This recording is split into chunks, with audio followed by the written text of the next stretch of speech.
Termohon cukup. Dari pihak terkait ada? Silakan. Terima kasih Yang Mulia. Saudara ahli, mungkin saudara ahli fokus kepada petahana. Dan kalau petahana tidak maju, orang yang disupport oleh petahana itu, bansos akan berpengaruh kepada meningkatnya dukungan kepada petahana atau orang yang didukung oleh petahana dalam proses pemilihan. Di negara kita ini, mengapa harus fokusnya itu hanya pada petahana? Mungkinkah ada hal-hal lain juga yang sebenarnya luput dari perhatian kita? Sebagai satu contoh misalnya penyaluran dana desa. Dana desa itu 1 miliar per desa. Jumlah desa di negara kita ini 83.971 desa. Dan ada pendamping desa ya, yang langsung itu di bawah kontrol dari Menteri Urusan Desa. Apakah saudara ahli juga bisa melihat kaitannya misalnya Menteri Desa itu adalah adik dari saudara Muhaimin Iskandar. Kalau dikontekskan dengan Jokowi dengan Gibran, apakah tidak relevan mengaitkan Muhaimin Iskandar dengan adiknya yang Menteri Desa yang menguasai penyaluran dana desa ini? Mengapa hal ini luput dari perhatian? Terima kasih. Masih ada? Yang kedua, Majelis. Saudara ahli, apakah Anda setuju teori Anda ini tidak bisa secara konklusif kalau melihat kenyataan di Sumatera Barat dan di Aceh? Yang ternyata 02 kalah. Walaupun di Sumatera Barat dan di Aceh, bansosnya itu merata karena bansos itu ada datanya di dalam DTKS dan P3KE yang jumlah penerimanya sudah ditentukan oleh pemerintah. Jadi tidak boleh keluar dari nama-nama itu. Jadi Aceh, Sumatera Barat juga dapat bansos sesuai dengan proporsi penduduk, tapi kalah 02. Yang kedua, kalau faktor kemiskinan dan bansos dipakai sebagai ukuran seolah-olah mempengaruhi pemilih, hampir semua mayoritas tempat TPS di luar negeri tidak ada bansos, tapi 02 menang. Hampir semua, ada beberapa kota tapi hampir semua. 02 menang di luar negeri, orang berpendidikan, orang mampu Indonesia, tapi 02 menang di hampir semua, 90% lebih. Apakah ini bukti bahwa teori Anda itu tidak konklusif? Terima kasih. Dari Bawaslu, dari Hakim, Yang Mulia Pak Arsul, silakan. Terima kasih Yang Mulia Pak Ketua. Saudara ahli Prof. Hamdi Muluk. Sini Pak. Depan, Hakim Pak, Hakim. Oke.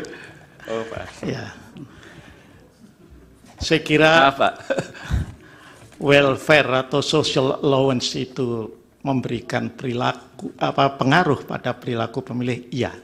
Pertanyaan saya, dan itu tadi tergambar dari studi-studi yang ahli paparkan tadi. Pertanyaan saya adalah apakah itu menjadi faktor yang dominan ya pada perilaku pemilih dalam menentukan pilihan?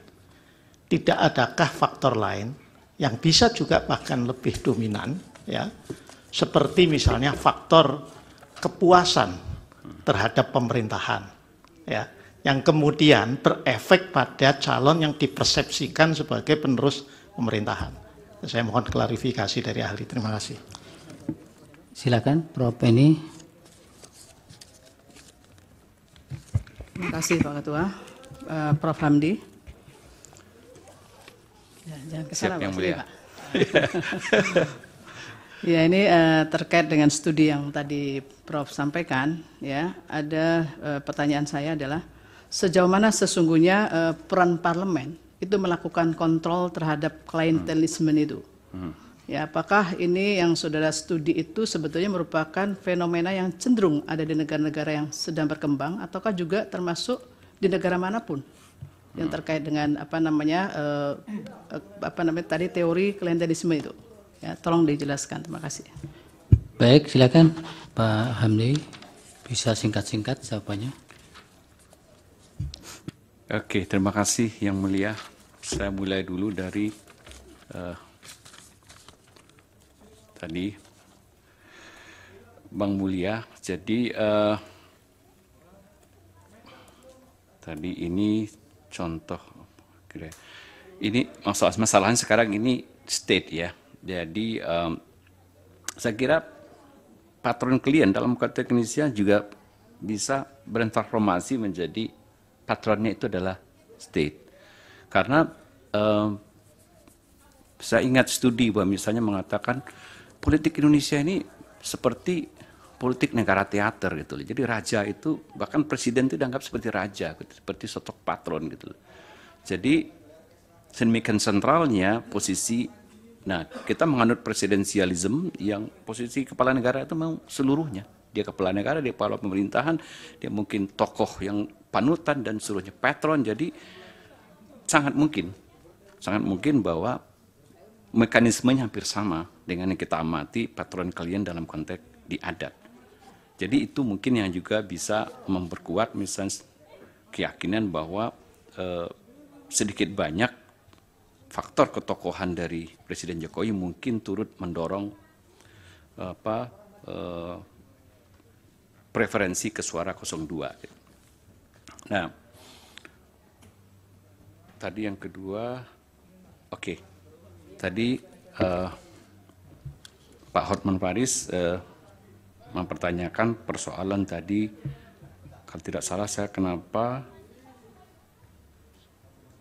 kita tidak fokus kepada masalah, kenapa hanya fokus kepada masalahnya di tingkat presiden, tapi tidak fokus kepada masalah dana desa, Pak ya? Pak, itu Prof. Yusril. Oh, Prof. Yusril ya.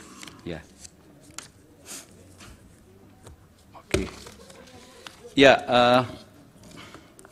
memang kami tidak punya data gitu, Prof. Yusril, sampai ke tingkat desa, karena kami tidak melakukan studi yang langsung ke data empiris di Indonesia, karena keterbatasan waktu dan dana juga.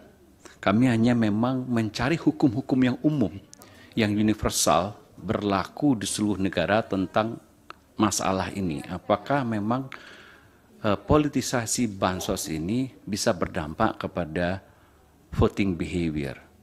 Nah, kami tentu tidak memperhitungkan faktor-faktor kompleksitas di tingkat lokal. Tapi mungkin, nah di kita kan memang unik gitu loh. Antara kontestasi antar paslon itu tidak selalu ajak masalah incumbency dan challenger itu dari waktu ke waktu. Nah, kita tahu loh, sekarang seperti yang Prof. Yusril katakan, ini Muhaimin adalah bagian dari pemerintahan, partainya gitu ya. Adiknya Menteri Desa, tapi dia berada dalam kubu untuk pilpres yang berseberangan. Nah, itu juga mungkin berlaku untuk yang lain. Gitu. Ada kepala daerah jika tidak ekuivalen dengan pasangan paslon 1, 2, 3. Nah, memang kalau kita mau studinya detail betul, kita harus mengkonsider data-data ke tingkat yang lebih lokal itu. Tapi saya tidak punya data itu. Saya hanya punya data yang universal, menggambarkan fenomena ini. Download Tribun X sekarang, menghadirkan lokal menjadi Indonesia.